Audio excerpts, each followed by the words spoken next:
All right, so we are back with another book review, and today we will be talking about Stephen King's The Dark Tower, book number one. If you can see past the glare, that would be The Gunslinger. Now, I went ahead and started with the original edition, so the unrevised edition, so it's a little bit shorter, and I guess supposed to be choppier or weirder, harder to understand, disjointed, whatever it may be. I loved this book, straight up. So I will get into some spoiler-free thoughts here. Um, the only thing I read up until now of Stephen King is Salem's Lot, and I did that because one, I like vampires. I had heard it was a great book, and I knew it tied into The Dark Tower. So I did not read anything else prior to starting The Gunslinger, but I think it's a perfectly fine entry point for King. Now I know a lot of people tell you not to start here with King, because it's a little bit out there and totally different than, I guess, a lot of his other works. But honestly, based on just reading Salem's Lot and this, you can tell just from two novels, there are some things that he loves to include in his writing, and he loves to focus on characters. Now, the plot is sort of ambiguous in this book. You know, you're introduced to Roland, our last remaining gunslinger in the world, in what clearly seems to be a post-apocalyptic universe. He is chasing the man in black across the desert in search of the Dark Tower. Now, that's most of the information that you're given up front. You don't really know who the gunslingers are. You don't know who the man in black is. You don't know if Roland's a good guy or a bad guy.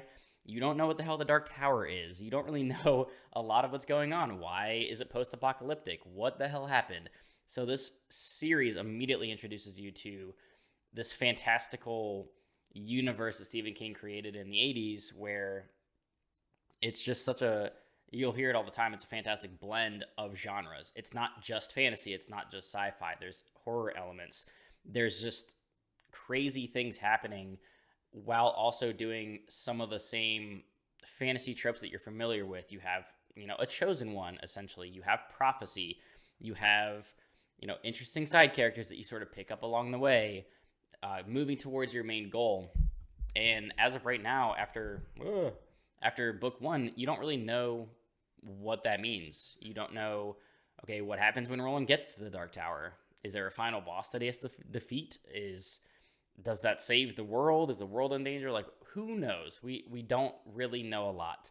So the air of mystery surrounding this is what made it the most interesting for me, because first of all, the writing style is super easy to digest and understand. You're dealing with, because of the nature of the plot and it being post-apocalyptic, it's still set sort of in America, and you're having flashbacks through a side character, Jake, of, a time previously in New York. So you have a lot of familiarity with where you're at, I guess. And it's not like a fantasy world where you don't understand a lot of the words or terminology.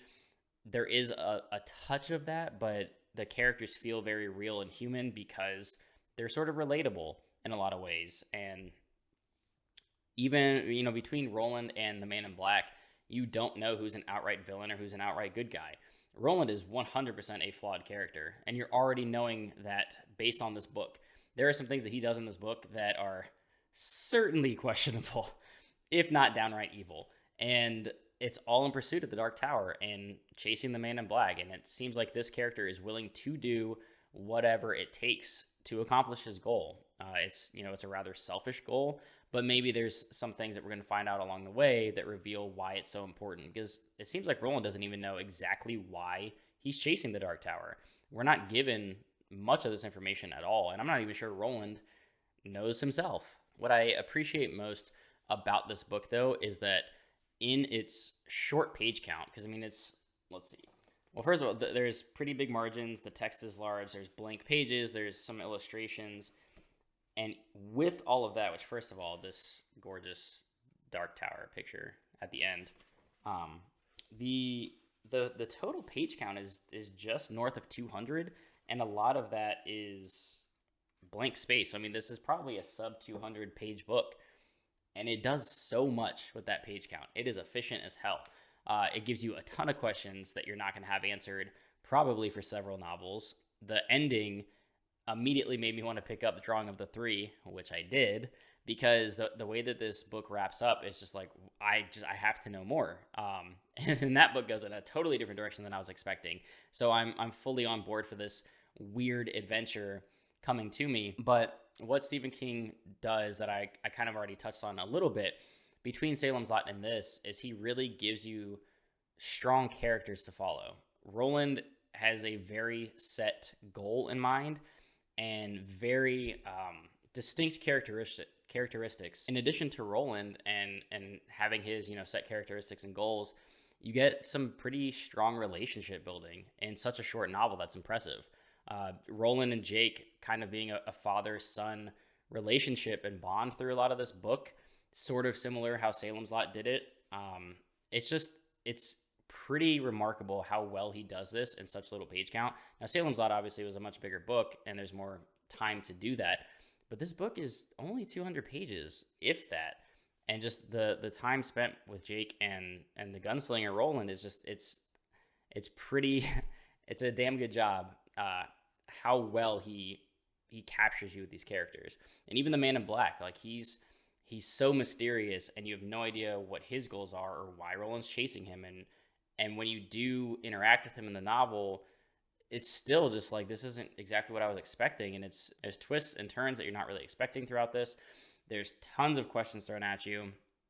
No hand-holding whatsoever. You are not going to get the answers to pretty much anything in this book. And that's great because that's honestly why I love it so much, because it's so different and so weird. Like I can't nail down exactly what this is or the direction that it's going in, because while you could look at it as at face value of, okay, you have a gunslinger, you have this, Western sort of Clint Eastwood character chasing a bad guy, trying to search for a tower based on some kind of prophecy. What is it?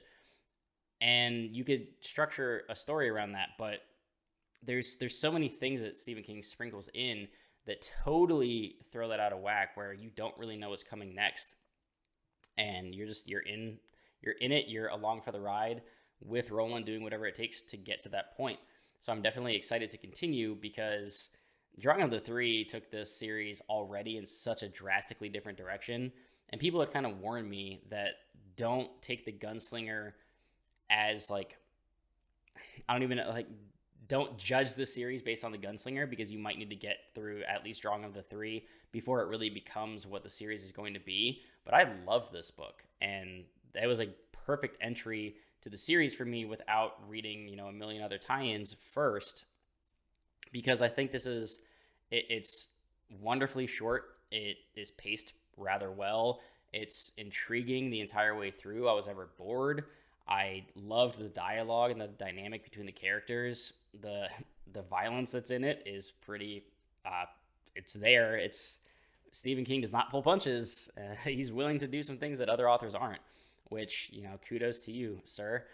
But overall, it's such a fun and just different book than I had ever honestly read. I can't compare it to anything, and its sequel that I'll get to here soon, I don't know what to compare it to. It seems like this is going to be a truly unique series in every sense, and it's just a conglomerate of genres, and he's just breaking genres, bending them, mixing them, whatever. But at the center, it's very Stephen King in that it's focused on characters. The plot is there, of course, and it's going to be very interesting. But I have a feeling this is really, really going to be a strong character-focused storyline. So looking forward to more. I love this book. I hope you do too. If you haven't read Stephen King at all, go ahead and read The Gunslinger if you want to. I started with Salem's Lot. Great book as well. Highly recommend that. But I really wanted to get to The Dark Tower. I wanted to read his fantasy because I'm not a massive thriller or horror reader. But so far, so good with Stephen King. I mean, he's 3 for 3 in my book between Gunslinger, Salem's Lot, and Drawing of the Three. So let's go.